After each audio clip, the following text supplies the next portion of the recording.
There's a version of success that looks exactly right from the outside. The career, the title, the income, the respect. And then there's what it actually feels like to live inside it. And for a lot of high performers, if they're being honest, those two things have started to drift apart. This video is about why this happens and has nothing to do with how hard you've worked. In the last video, I introduced the concept of heart-brain coherence, what it is, what the science says, and why it matters for people who perform at a high level. If you haven't watched it, you might want to go back and check it out. It's the foundation for everything I'm going to go over here. So today I want to talk about something specific, why high performers in particular get stuck. Not stuck in their career, not stuck in their potential, stuck in their nervous system. Because what I've seen over and over again working with executives and leaders and driven people is that the very traits that made them successful also set a very specific trap. And most of them walked right into it and didn't even know it existed. Let's go back to the beginning. Think about how you got where you are.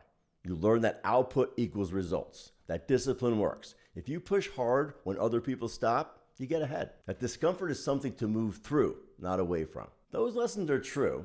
They still are. But what else was happening while you were learning them? Every time you pushed through fatigue, your nervous system logged it. Every time you stayed sharp under pressure, your nervous system logged it. Every time you performed in a high stakes moment, your nervous system logged it. And over time, your autonomic nervous system, the system that runs everything automatically, made a very logical adaptation. It concluded that high alert is the baseline, that being on is normal, that there's a threat always there, even when there isn't. And it started running fight or flight, not when you needed it, but all the time. It's called hypervigilance. And it's not weakness, and it's not anxiety in a clinical sense. It's not a character flaw. It's your nervous system doing exactly what you trained it to do. The problem is you trained it to perform and no one ever taught it to recover. Let me describe what hypervigilance looks like from the inside. Because most people living in it don't even call it that. They call it something else. They call it being driven. They call it their high standards. They call it not being able to shut off their brain. And they call it just how I am. Here's what's actually happening physiologically. The sympathetic nervous system, fight or flight, is running at a low but constant level of activation. Your cortisol levels are elevated more of the time than they should be. Your heart rate variability is suppressed. Your body's not getting the deep restorative recovery that it needs. Not during the day and not even during the night. And you feel it in specific ways, like sleep.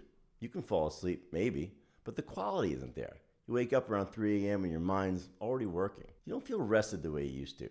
And you can't quite figure out why, because you're doing all the right things. Your cognitive sharpness, you're still sharp, but there's those moments, more than there used to be, where your clarity isn't quite on demand, where decisions take a little more effort, where you read the same paragraph twice, and your presence. You're in the room, you're doing the right things, but there's a layer of glass between you and the moment. Your family feels it before you do. Your partner mentions it. Your kids ask you questions and you realize you were somewhere else. Reactivity, things that wouldn't bother you 10 years ago get under your skin. You recover, you're professional, but the reaction was faster than it should have been, and you noticed it. And your energy, not gone, but not what it was. There's dips in the wrong times. The reserve tank used to be always there, and it's not always there anymore. And here's the thing about all this. None of this is dramatic. It's not a breakdown. It's not a crisis. It's a slow erosion, which is exactly why high performers miss it for so long. Because we're so good at managing, at compensating, at pushing through, until pushing through stops working the way it used to. So what do driven people do when it isn't working? They apply more discipline, of course. Better sleep protocol, earlier to bedtime, no screen time after 9, maybe a little magnesium, try some melatonin. How about more exercise? Different workout, zone 2 cardio, hop in a cold plunge. Better nutrition? How about some more water, a little less alcohol?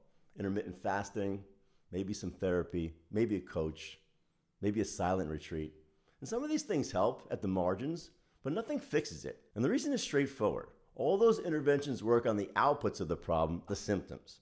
None of them address the root cause, the source. The source is a nervous system that has been trained into chronic sympathetic activation, hypervigilance, and has never been given the tools to shift out of it. You can sleep 8 hours in hypervigilance and wake up exhausted because the quality of sleep is not determined by the hours you sleep, but the state of your autonomic nervous system. You can do 45 minutes of cardio and hypervigilance and spike your cortisol further because exercise adds physiological stress to a system that is already stressed. You can do therapy for years and get tremendous insight into why you are the way you are without changing the underlying physiological state at all. Insight is not the same as retraining. Understanding the problem is not the same as solving it. The nervous system does not respond to logic, it responds to training. Here's the part that I find most important and most overlooked. The traits that created the problem are the same traits that make it hard to solve. Think about it. High performers are good at effort. So when something isn't working, they apply more effort. But the nervous system doesn't need more effort. It needs the opposite of effort.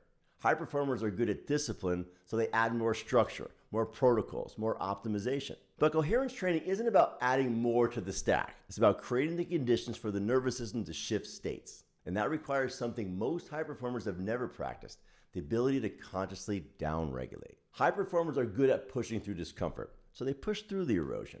But the erosion is the signal, and pushing through it delays the correction. I'm not saying those traits are wrong. Actually, they're genuinely extraordinary. They're why you are where you are. What I'm saying is that for this particular problem, they work against you, unless you understand what's actually needed. And what's actually needed is a different kind of training, not harder, not more disciplined, not other things added to your morning routine. A fundamentally different input, one that teaches your nervous system that it's safe to come down, that recovery is not weakness, that the threat is not always there, that there's a state available to you right now in your own body that is biologically opposite of hypervigilance. And this state is accessible, trainable, measurable. That's coherence. So here's where you are. You're not broken. You're not burned out because you weren't strong enough.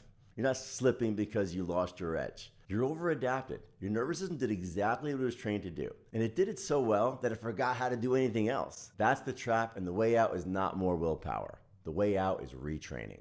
In the next video, I'm going to show you exactly why that training is possible, why the nervous system is not fixed, and why what was trained can be untrained, and what the science of neuroplasticity says about your capacity to shift this. Because the same mechanism that got you here can get you out. You just have to learn how to use it differently. Subscribe if you haven't already. Drop a comment below. Tell me if any of this sounds familiar. I read every one, and I'll see you in the next video.